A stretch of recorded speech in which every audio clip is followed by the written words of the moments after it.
M ലേസിന്റെ YouTube ചാനലിലേക്ക് സ്വാഗതം. ഇതുപോലുള്ള കൂടുതൽ വീഡിയോസിനായി ഈ ചാനൽ സബ്സ്ക്രൈബ് ചെയ്യുക. ഈ വീഡിയോ നിങ്ങൾക്ക് ഇഷ്ടമായെങ്കിൽ ലൈക്ക് ചെയ്യുക. Hi everyone. അപ്പോൾ നമ്മൾ +1 ഫിസിക്സിലെ വർക്ക് എനർജി ആൻഡ് പവർ എന്ന ചാപ്റ്ററാണ് ഡിസ്കസ് ചെയ്തുകൊണ്ടിരിക്കുന്നത്. ഇനി അതിൽ അടുത്തായിട്ട് ഡിസ്കസ് ചെയ്യാൻ പോകുന്ന ടോപ്പിക് എന്ന് പറയുന്നത് പവർ എന്ന ടോപ്പിക്കാണ് ഡിസ്കസ് ചെയ്യുന്നത്. പവർ എന്നുള്ളത് നമ്മൾ കോമൺ ലൈഫിൽ കുറേ ഉപയോഗിക്കുന്ന ടൈമാണ്. പവർ, നല്ല പവറുള്ള ആളാണ്, അങ്ങനെയൊക്കെ ഓരോന്ന് പറയാറുണ്ട്. അപ്പോൾ പവർ മീൻസ് പവർ ഹിറ്റേഴ്സ്, നല്ല പവറായിട്ട് ബാറ്റ് ചെയ്യാൻ കഴിയും, അങ്ങനെയൊക്കെ ഓരോന്നുള്ള പ്രയോഗങ്ങൾ നമ്മൾ കോമൺ ലൈഫിൽ ഉപയോഗിക്കാറുണ്ട്.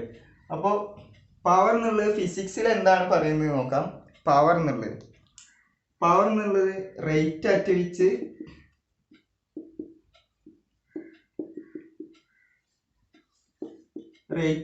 Work is done is called power. Rate at which work is done അല്ലെങ്കിൽ rate at which work is done or energy transferred is called power.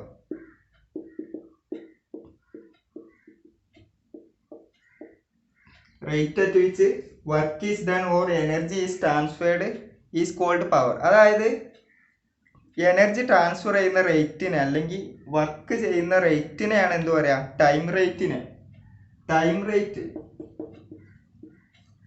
Rate at which work is done.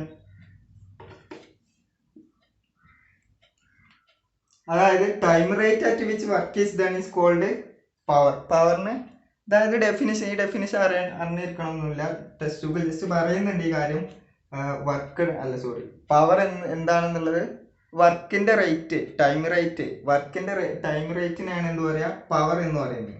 അപ്പോൾ ഒരു W എന്നുള്ള work done ചെയ്തു, total time, അതിനെടുത്ത total time taken എന്ന് പറയുന്നത് T ആണെന്ന് വിചാരിക്കുക. അതായത് ഒരു W എന്നുള്ള വർക്ക് ഡൺ ചെയ്യാൻ വേണ്ടി അതിനെടുത്ത ടോട്ടൽ ടൈം ടേക്കൺ T ആണെങ്കിൽ, അങ്ങനെയാണെങ്കിൽ പവർ എന്ന് പറയുന്നത് P = W/T. Power average power, ഇത് ആവറേജ് പവറാണ്. ടോട്ടൽ ടൈം ടേക്കൺ T, അതുപോലെ വർക്ക് ഡൺ W ആണെങ്കിൽ പവർ ആവറേജ് എന്ന് പറയുന്നത് W/T. Power average = W/T. നമുക്ക് ഇൻസ്റ്റന്റേനിയസ് പവർ എന്താണെന്ന് പറയാം. നമുക്കറിയാം ഇൻസ്റ്റന്റേനിയസ് കാണുമ്പോൾ എന്തായിരിക്കും, P = limit delta t tends to 0 W/T. Limit delta T tends to 0 W/T. അല്ലെങ്കിൽ limit delta T tends to 0 വേണ്ട, അല്ലെങ്കിൽ ഇങ്ങനെ പറയാം. അതായത് ടൈം വളരെ ചെറുതാക്കി എടുക്കുക. അപ്പം നമുക്ക് എന്ത് ലഭിക്കും, ഇൻസ്റ്റന്റേനിയസ് പവർ. അതെന്ത് വിളിക്കാം, dW/dt. Power = dW/dt. Power = dW/dt. ഇതാണ് ഇൻസ്റ്റന്റേനിയസ് പവർ എന്ന് പറയുന്നത്. ഇത് ആവറേജ് പവർ, ഇത് instantaneous power. At an instant എന്താണെന്നുള്ള, അറ്റ് ആൻ ഇൻസ്റ്റന്റ് പവർ എത്ര ക്വാണ്ടിറ്റി ആണെന്നുള്ളത് മനസ്സിലാക്കാം. dW/dt. W എന്ന് പറയുന്നത് വർക്ക് ഡൺ, T എന്ന് പറയുന്നത് ടൈം ടേക്കൺ. നമുക്കറിയാം W = അല്ലെങ്കിൽ dW = F.dr. dW = F.dr. അപ്പോൾ ആ dWയുടെ വാല്യൂ ഇവിടെ സബ്സ്റ്റിറ്റ്യൂട്ട് ചെയ്യുമ്പോൾ എന്ത് ലഭിക്കും, F.dr/dt. ഇതിനെന്തായിട്ട് എഴുതാം, F.dr/dt dr/dt. എന്താണ് dr/dt എന്നുള്ളത്, വെലോസിറ്റി. dr/dt എന്നുള്ളത് ഇൻസ്റ്റന്റേനിയസ് വെലോസിറ്റി. F.v എന്ന് പറയുന്നത് സ്കേലാർ പ്രോഡക്റ്റ്. F എന്ന് പറയുന്നത് ഫോഴ്സ്, അതായത് സ്മോൾ വർക്ക് എന്ന് പറയുന്നത് എന്താണ്, F.dr. അത് ഇവിടെ സബ്സ്റ്റിറ്റ്യൂട്ട് ചെയ്ത് നമുക്ക് എന്ത് ലഭിക്കും, F.dr/dt. dWക്ക് പകരം F.dr/dt എന്ന് ലഭിക്കും. അപ്പോൾ നമുക്ക് എന്ത് ലഭിക്കും, F.dr/dt.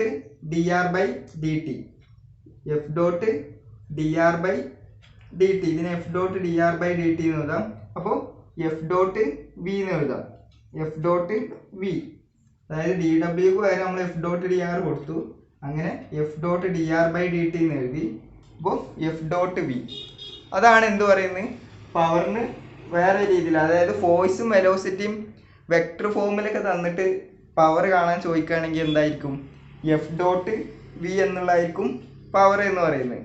ഫോഴ്സും വെലോസിറ്റി ഒക്കെ വെക്ടർ ഫോമിൽ തന്നിട്ട് പവർ കാണാൻ ചോദിച്ചാൽ എങ്ങനെയാണ് ചെയ്യുന്നത്, F dot V, power equal to F dot V. ഇനി ഇതിൽ പറയാൻ പോകുന്നത് പവറിന്റെ യൂണിറ്റ് എന്ന് പറയുന്നത് വാട്ട് അല്ലെങ്കിൽ ജൂൾ പെർ സെക്കൻഡ് അല്ലെങ്കിൽ വാട്ട് എന്ന് പറയും. ജൂൾ പെർ സെക്കൻഡ് അല്ലെങ്കിൽ വാട്ട്. പവറിന്റെ യൂണിറ്റ് എന്ന് പറയുന്നത് ജൂൾ പെർ സെക്കൻഡ് അല്ലെങ്കിൽ വാട്ട്. ഈ രണ്ട് യൂണിറ്റ്സുകളുണ്ട്. ഇത് ജൂൾ പെർ സെക്കൻഡ് അതിന് തന്നെയാണ് എന്ത് പറയുന്നത്, വാട്ട്. രണ്ടും SI യൂണിറ്റ്സ് തന്നെയാണ്. ഇനി പവറിന് വേറെ ഉപയോഗിക്കുന്ന ഒരു യൂണിറ്റ് ആണ് ഹോഴ്സ് പവർ എന്ന് പറയുന്നത്. ഹോഴ്സ് പവർ എത്രയെന്ന് പറയാം, എത്ര വാട്ടാന്നുള്ളത് പറയാം. Horse power 1 HP, 1 horse power equal to 746 watt. 1 horse power equal to 746 watt. അല്ലെങ്കിൽ ഇങ്ങനെ എഴുതാം, 746 വാട്ട് എന്നുള്ളത് W. അതായത് 1 horse power equal to 746 watt. അതായത് ചില പ്രോബ്ലം ചെയ്യുമ്പോഴോ അല്ലെങ്കിൽ 1 ഹോഴ്സ് പവർ എത്രയെന്നുള്ളത് അറിഞ്ഞിരിക്കണം. 1 ഹോഴ്സ് പവർ ഈക്വൽ ടു 746 വാട്ടിനെയാണ് 1 ഹോഴ്സ് പവർ എന്ന് പറയുന്നത്. അപ്പോൾ ഇത്രയാണ് പവർ എന്ന ടോപ്പിക്കിൽ ഡിസ്കസ് ചെയ്യാറുള്ളത്. Rate, time rate at which work is done is called power അല്ലെങ്കിൽ energy transferred. Time rate of energy ട്രാൻസ്ഫേർഡിനൊക്കെയാണ് എന്ത് പറയുന്നത്, പവർ എന്ന് പറയുന്നത്. അതിൻ്റെ ഇക്വേഷനിലുള്ള രൂപമൊക്കെ നമ്മൾ ഡിസ്കസ് ചെയ്തു. അതുപോലെ 1 ഹോഴ്സ് പവർ എത്ര എന്നുള്ള കാര്യങ്ങളൊക്കെ പറഞ്ഞു. ഇനി അടുത്ത ടോപ്പിക്കായിട്ട് ഡിസ്കസ് ചെയ്യാൻ പോകുന്നത് കൊളീഷൻസിനെ കുറിച്ചാണ് ഡിസ്കസ് ചെയ്യുന്നത്.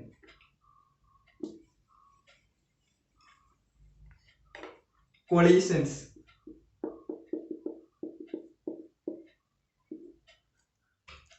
അപ്പോൾ കൊളീഷൻസിനെ കുറിച്ച് പറയുമ്പോൾ 2 മാസസ് കൺസിഡർ ചെയ്യുക, M1ഉം അതുപോലെ M2. ഇത് 2 masses M1 and M2. M1 ഒരു വെലോസിറ്റിയിൽ മൂവ് ചെയ്തുകൊണ്ടിരിക്കുകയാണ്, V1I എന്നുള്ള വെലോസിറ്റിയിൽ. ഇതാണ് M1 എന്നുള്ള ഒബ്ജക്റ്റ്.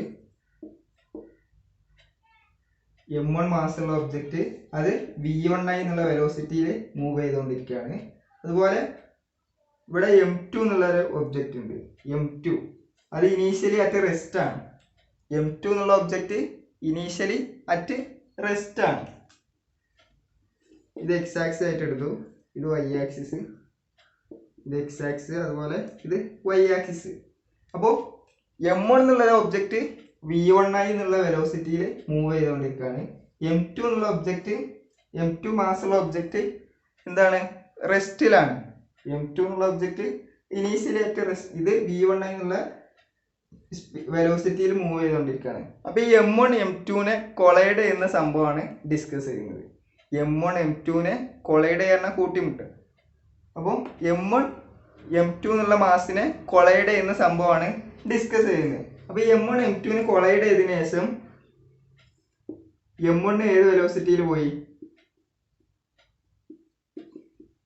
V1 F എന്നുള്ള വെലോസിറ്റിയിൽ പോയി, θ1 എന്നുള്ള ആംഗിള്.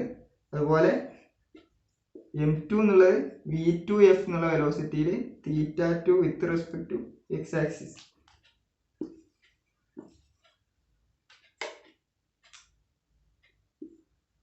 അപ്പോൾ M1 എന്നുള്ള ഒബ്ജക്റ്റ് V1F എന്നുള്ള വെലോസിറ്റിയിൽ കൊളീഷന് ശേഷമുള്ള സംഭവമാണ് പറയുന്നത്. M1 എന്നുള്ള ഒബ്ജക്റ്റ് V1F എന്നുള്ള വെലോസിറ്റിയിൽ മൂവ് ചെയ്യും, θ1 ആണ് എക്സ് ആക്സിസിനായിട്ട് ഉണ്ടാക്കുന്ന ആംഗിള്. അതുപോലെ M2 എന്നുള്ള ഒബ്ജക്റ്റ് θ2 ആംഗിളിൽ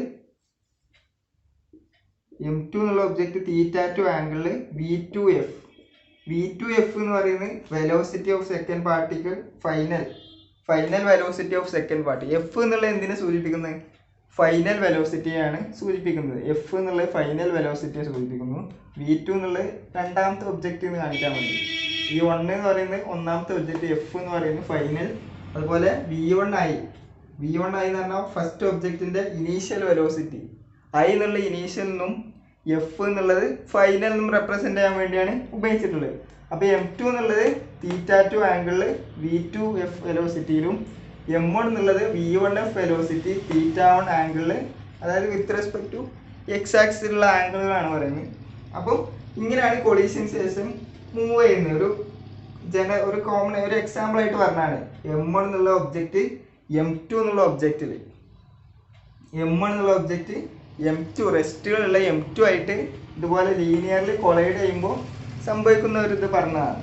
എങ്ങനെ ഒരു ജനറലി എങ്ങനെ അത് കൊളൈഡ് ചെയ്തതിന് ശേഷം ഈ ഒബ്ജക്റ്റുകൾക്ക് എന്ത് സംഭവിക്കുന്നു, അതിൻ്റെ മൂവ്മെൻറ്റ്സ് എങ്ങനെ, ട്രാജക്ടറി എന്താണെന്നുള്ള ഏകദേശം ജനറലി പറഞ്ഞതാണ്. m1 v1f എന്നുള്ള വെലോസിറ്റിയിലും m2 എന്നുള്ള ഒബ്ജക്റ്റ് v2f എന്നുള്ള വെലോസിറ്റിയിലും മൂവ് ചെയ്യും. അതാണ് ഈ ജനറൽ ആയിട്ട് റെപ്രസെൻ്റ് ചെയ്ത്. ഇതിൻ്റെ ഓരോ കാര്യങ്ങളും അടുത്ത ടോപ്പിക്കായിട്ട് ഡിസ്കസ് ചെയ്യും. അപ്പോൾ ഇതാണ് കൊളീഷൻസ് എന്ന് പറയുന്നത്. m1 എന്നുള്ള ഒബ്ജക്റ്റ് m2 ആയിട്ട് കൊളൈഡ് ചെയ്യുമ്പോഴുള്ള ഓരോ സംഭവങ്ങളാണ് നമ്മൾ ഡിസ്കസ് ചെയ്തത്. ഇനി വരാൻ പോകുന്നത് ഇലാസ്റ്റിക് രണ്ട് ടൈപ്സ് ഓഫ് കൊളീഷൻസ് ആണുള്ളത്. Elastic and inelastic collision. Elastic and inelastic collision.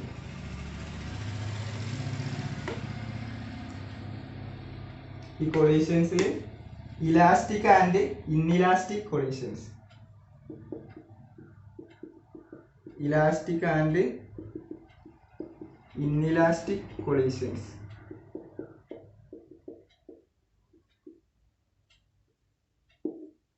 അപ്പോൾ ഈ രണ്ട് ഒബ്ജക്റ്റുകൾ കൊളൈഡ് ചെയ്യുമ്പോൾ m1 മാസുള്ള ഒബ്ജക്റ്റും അതുപോലെ m2 മാസുള്ള ഒബ്ജക്റ്റുകളും തമ്മിൽ കൊളൈഡ് ചെയ്യുന്ന സംഭവമാണ് ഡിസ്കസ് ചെയ്തത്. അപ്പോൾ രണ്ടും കൊളൈഡ് ചെയ്ത ശേഷം delta p1, change in momentum of p1. നമുക്കറിയാം change in momentum of p1 എന്ന് പറയുന്നത് impulsive force F12 into delta t. ഈ F12 എന്ന് പറയുന്നത് force excited on first particle by second particle. F12 laws of മോഷനിൽ നമ്മൾ പറയുന്നുണ്ട് F12 എന്ന് പറയുന്നത് force excited on first particle by second particle into delta t എന്ന് പറയുന്നത് ടൈം ഇൻ്റർവെല്. ഡെൽറ്റ ടി എന്ന് പറയുന്നത് ടൈം ഇൻ്റർവെല്. അപ്പോൾ change in momentum of first particle എന്ന് പറയുന്നത് ഇമ്പൾസീവ് ഫോഴ്സ്. ഇത് ഇമ്പൾസീവ് ഫോഴ്സ് അതെന്ന് പറയുന്നത് F12 ഇൻറ്റു ഡെൽറ്റ ടി. അതുപോലെ change in momentum of second particle എന്ന് പറയുന്നത് F21 ഡെൽറ്റ ടി. F21 എന്ന് പറയുന്നത് force on second particle by first particle.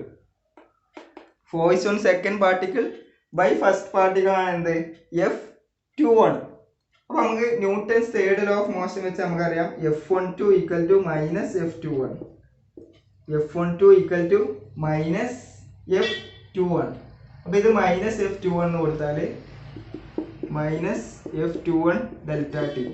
Minus F21 delta T എന്താണ്, മൈനസ് ഡെൽറ്റ P2 എന്ന് ലഭിക്കും. Minus delta P2. Minus F21 delta t എന്ന് പറയുന്നത് minus delta P2. അപ്പോൾ അത് കൊളീഷൻ്റെ കേസിലാണ് നമ്മൾ ഡിസ്കസ് ചെയ്യുന്നത്. കൊളീഷൻ്റെ കേസിൽ ഒരു ഒബ്ജക്റ്റ് മറ്റേ ഒബ്ജക്റ്റിനെ കൊളൈഡ് ചെയ്യുമ്പോഴുള്ള കേസാണ് പറയുന്നത്.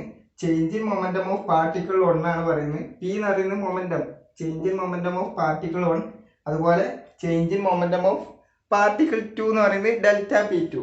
Change in momentum of particle 1 എന്ന് പറയുന്നത് ഡെൽറ്റ P1 ഉം change in momentum of particle 2 എന്ന് പറയുന്നത് ഡെൽറ്റ P2.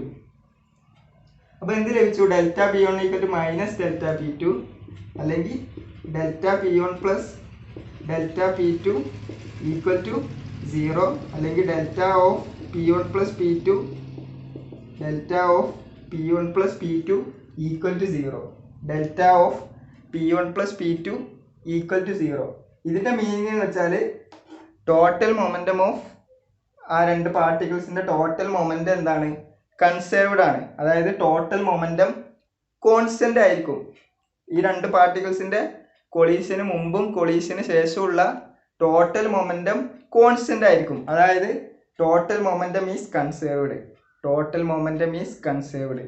അപ്പോൾ ഈ കൊളീഷൻ്റെ ഇലാസ്റ്റിക് ആണെങ്കിലും ഇൻഇലാസ്റ്റിക് കൊളീഷൻ ആണെങ്കിലും ടോട്ടൽ മൊമെന്റം എന്താണ്, കൺസേർവ്ഡ് ആണ്. നമ്മൾ നേരത്തെ ഡിസ്കസ് ചെയ്ത M1 എന്നുള്ള ഒബ്ജക്റ്റ് M2നെ കൊളൈഡ് ചെയ്യുന്ന ആ ഒരു കേസിൽ, റെസ്റ്റിലുള്ള M2നെ കൊളൈഡ് ചെയ്യുന്ന ആ കേസിൽ മൊമെന്റം കൺസേർവ്ഡ് ആണ്. ഇലാസ്റ്റിക് ആണെങ്കിലും ഇൻഇലാസ്റ്റിക് കൊളീഷൻ ആണെങ്കിലും മൊമെന്റം എന്താണ്, കൺസേർവ്ഡ് ആണ്. അപ്പോൾ ഈ രണ്ട് ടൈപ്പ് കൊളീഷൻസിലും മൊമെന്റം കൺസേർവ്ഡ് ആണ്. ഇനി കൈനറ്റിക് എനർജി കൺസേർവ്ഡ് ആണെങ്കിൽ അത് ഇലാസ്റ്റിക് കൊളീഷൻ. ഇലാസ്റ്റിക് കൊളീഷന്റെ കേസിൽ കൈനറ്റിക് എനർജി എന്താണ്? കൺസേർവ്ഡ് ആണ്. കൈനറ്റിക് എനർജി കൺസേർവ്ഡ് ആയിരിക്കും. കൈനറ്റിക് എനർജി കൺസേർവ്ഡ് ആണ്. ഇനി കൈനറ്റിക് എനർജി കൺസേർവ്ഡ് അല്ലാത്തതിനാണ് എന്ത് പറയുന്നത്? Inelastic collision. Inelastic collision. Momentum രണ്ട് കേസിലും കൺസേർവ്ഡ് ആണ്. മൊമെന്റം ഇലാസ്റ്റിക് കൊളീഷൻ ആണെങ്കിലും ഇൻഇലാസ്റ്റിക് കൊളീഷൻ ആണെങ്കിലും മൊമെന്റം കൺസേർവ്ഡ് ആണ്. പക്ഷെ കൈനറ്റിക് എനർജി ഏതിൽ മാത്രമേ കൺസേർവ്ഡ് ആയിട്ടുള്ളൂ? ഇലാസ്റ്റിക് കൊളീഷനിൽ മാത്രമേ. ഇവിടെ kinetic energy not conserved. Kinetic energy not conserved. Inelastic കൊളീഷനിൽ കൈനറ്റിക് എനർജി എന്തല്ല? കൺസേർവ്ഡ് അല്ല. കുറച്ച് കൈനറ്റിക് എനർജി ഇവിടെ ലോസ് വരും. അത് ഡിസ്കസ് ചെയ്യുന്നുണ്ട്. ഇൻഇലാസ്റ്റിക് കംപ്ലീറ്റ്ലി ഇൻഇലാസ്റ്റിക് കൊളീഷനെ കുറിച്ചും ഇലാസ്റ്റിക് കൊളീഷനെ കുറിച്ചും ഫോർമുല ഇക്വേഷൻ വെച്ച് ഡിസ്കസ് ചെയ്യുന്നുണ്ട്. ഈ ചാപ്റ്ററിൽ തന്നെ അടുത്ത ടോപ്പിക്കായിട്ട് ഡിസ്കസ് ചെയ്യുന്നുണ്ട്. പിന്നെ ഒന്നുള്ളതാണ് perfectly inelastic collision. Perfectly inelastic collision. ഈ പെർഫെക്റ്റ്ലി ഇൻഇലാസ്റ്റിക് കൊളീഷൻ എന്ന് പറയുന്നത് ഇൻഇലാസ്റ്റിക് കൊളീഷൻ്റെ ഒരു കേസ് തന്നെയാണ്. പെർഫെക്റ്റ്ലി ഇൻഇലാസ്റ്റിക് കൊളീഷൻ എന്ന് പറയുന്നത് two particles move together after collision is called two particles move together. അതായത് രണ്ട് പാർട്ടികൾ ഒരുമിച്ച് മൂവ് ചെയ്യും. two particles move together after collision. two particles move together after collision is called completely inelastic collision. ഇപ്പം രണ്ട് പാർട്ടികളും കൊളീഷന് ശേഷം ഒരുമിച്ച് മൂവ് ചെയ്യുകയാണെങ്കിൽ എന്താണ്? അതിനെന്ത് വിളിക്കും? Completely inelastic collision. Completely inelastic collision. അപ്പോൾ പെർഫെക്റ്റ്ലി അല്ല, കംപ്ലീറ്റ്ലി.